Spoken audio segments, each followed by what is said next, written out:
এখানে যে প্রশ্নটি দিয়েছে, প্রশ্নটি হচ্ছে নিচের কোন সংখ্যাটি 11 দ্বারা বিভাজ্য। এখানে 4টি অপশন আছে।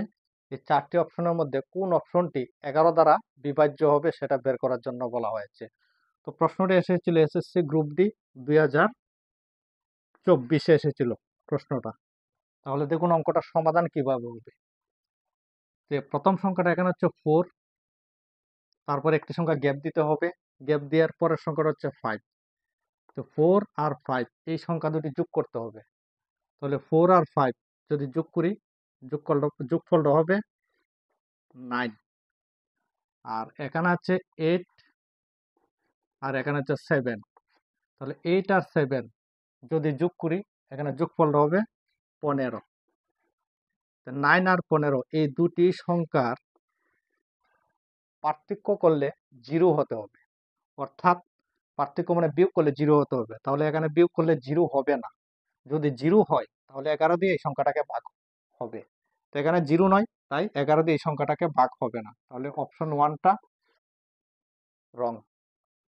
দ্বিতীয় অপশনটা দেখুন, এখানে হচ্ছে 9, তারপরে একটি সংখ্যা গ্যাপ দিলে পরের সংখ্যাটি হবে 6। 9 আর 6 যদি যোগ করি, এখানে যোগফলটা হবে 15। আর এখানে হচ্ছে 1, এখানে হচ্ছে 4। এই দুটি সংখ্যা যদি যোগ করি, যোগফলটা হবে এখানে 5।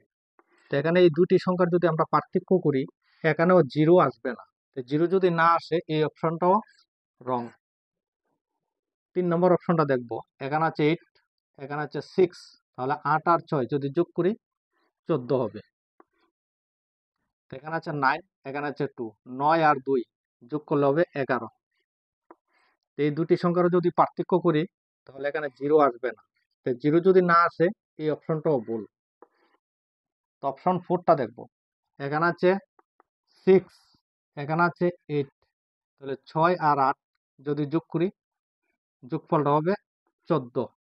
আর বাকি দুটি সংখ্যা যদি যোগ করি, এখানেও যোগফলটা হবে 14। তাহলে দেখুন এখানে যদি আমরা পার্থক্য করি, অর্থাৎ বিয়োগ যদি করি, তাহলে 14 থেকে 14 বিয়োগ করলে 0। যদি 0 আসে, তাহলে এই 11 দিয়ে ভাগ হবে। তাহলে 11 দিয়ে এই অপশন 4টাকে ভাগ হবে। তাহলে এখানে অপশন 4টা হবে কারেক্ট আনসার। যদি ভিডিওটা ভালো লাগে তাহলে চ্যানেলটি সাবস্ক্রাইব করবেন।